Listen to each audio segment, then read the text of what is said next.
টিউবওয়েলের নোংরা পানীয় জল ফেলার জন্য ইট বালি পাথর দিয়ে চৌবাচ্চা তৈরির কাজের প্রশিক্ষণ শিবির অনুষ্ঠিত হলো করণদিঘি পঞ্চায়েত সমিতির সুকান্ত মঞ্চে। শুক্রবার প্রায় শতাধিক স্বেচ্ছাসেবী সংগঠন এবং 13টি গ্রাম পঞ্চায়েতের ইঞ্জিনিয়ার এবং করণদিঘি ব্লকের বিভিন্ন এলাকার রাজমিস্ত্রিরা উপস্থিত ছিলেন।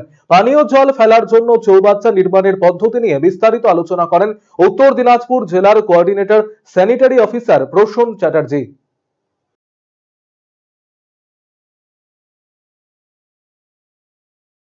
কর্মসূচিটা ছিল এটা হচ্ছে যে আমাদের আগামী দিনে কমিউনিটি লেভেলে যে আমাদের গ্রে ওয়াটার ম্যানেজমেন্ট করা হবে, সেই গ্রে ওয়াটার ম্যানেজমেন্টের জন্য আজকে আমরা ট্রেনিং এর আয়োজন করেছিলাম, যাতে যে এনজিও বা এজেন্সি যারাই কাজকর্ম করবে তারা কিভাবে করবে, তাদের কিভাবে কনস্ট্রাকশন করতে হবে, কিভাবে তার টেকনিক্যালিটি কি আছে, এটা বোঝাবার জন্যই আজকে ট্রেনিং এর ব্যবস্থা আমরা করেছিলাম।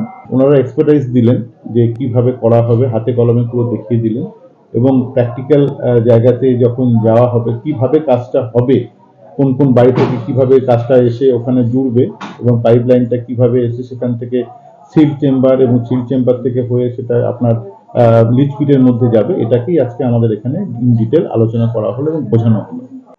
রায়গঞ্জ সুপার স্পেশালিটি হাসপাতালের ব্লাড ব্যাংকের রক্ত সংকট মেটাতে করণদিঘি থানার উদ্যোগে স্বেচ্ছায় রক্তদান শিবির অনুষ্ঠিত হলো। রায়গঞ্জ পুলিশ জেলার অধীনে করণদিঘি থানার এদিনের এই রক্তদান শিবিরে 30 জন পুলিশ কর্মী স্বেচ্ছায় রক্তদান করেন। উপস্থিত ছিলেন করণদিঘি থানার আইসি পলাশ মহন্ত সহ রায়গঞ্জ সুপার স্পেশালিটি হাসপাতালের ব্লাড ব্যাংকের কর্মীরা।